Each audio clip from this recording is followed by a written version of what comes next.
اللہ الرحمن الرحیم۔ آج کے درس میں ہم سورۃ البقرہ کی فضیلت سنیں گے اور اس کی ابتدائی چند آیات کا ترجمہ و تفسیر سیکھیں گے۔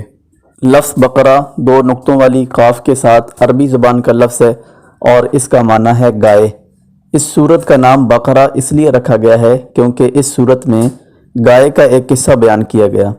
مختصراً وہ قصہ یوں ہے کہ حضرت موسیٰ علیہ السلام کے دور میں ایک قتل ہو گیا تو لوگ حضرت موسیٰ کی خدمت میں آئے اور عرض کی کہ ہمیں آپ اللہ رب العزت کی بارگاہ میں دعا کریں کہ اللہ کریم ہمیں رہنمائی کرے کہ اس کا قاتل کون ہے۔ حضرت موسیٰ علیہ السلام کے دعا کرنے پر اللہ تعالیٰ نے رہنمائی یہ کی کہ ایک گائے ذبح کی جائے مخصوص صفات والی، اور اس گائے کا گوشت مردے پر مارا جائے تو مردہ خود اٹھ کر بتائے گا کہ مجھے کس نے قتل کیا۔ اسی طرح کیا گیا، گائے تلاش کی گئی، اس گائے کو پھر ذبح کیا گیا، اس کی ران کا گوشت مردے پر مارا گیا تو مردہ خود اٹھ کے کھڑا ہو گیا اور اس نے بتایا کہ مجھے کس نے قتل کیا تھا۔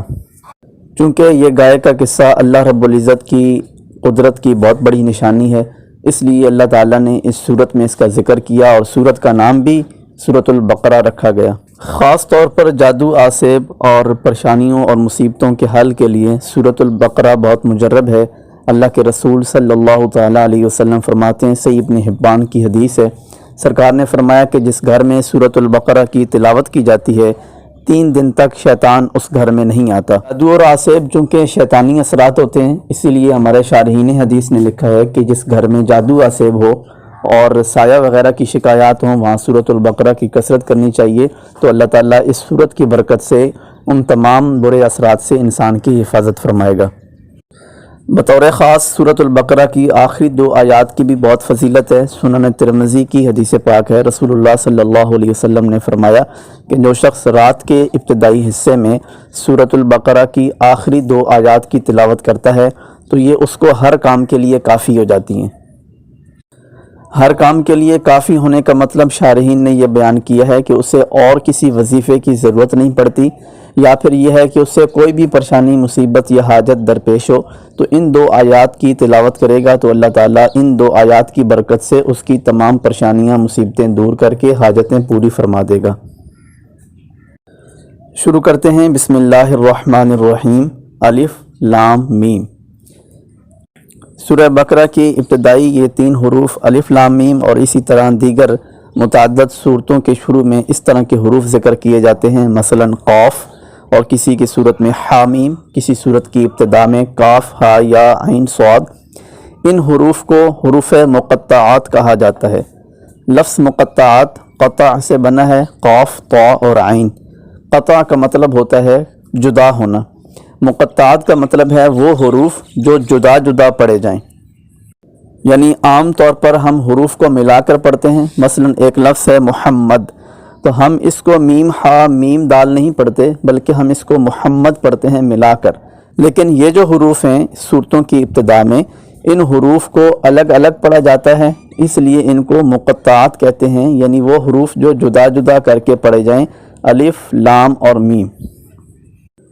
ان حروف مقطعات کا کیا معنی ہے، اس بارے میں مفسرین اکرام نے بطور خاص قاضی ثناء اللہ پانی پتی علیہ رحمہ، علامہ آلوسی، شیخ ملا جیون، قاضی بیضاوی اور دیگر متعدد مفسرین اکرام نے یہ لکھا ہے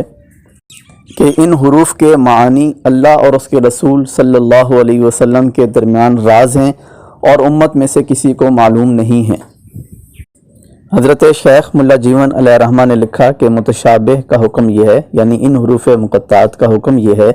کہ اعتقاد رکھا جائے کہ اس کی مراد حق ہے، اگرچہ قیامت سے پہلے ہم کو وہ مراد معلوم نہیں ہے، اور قیامت کے بعد متشابہ ہر ایک پر منکشف ہو جائے گی۔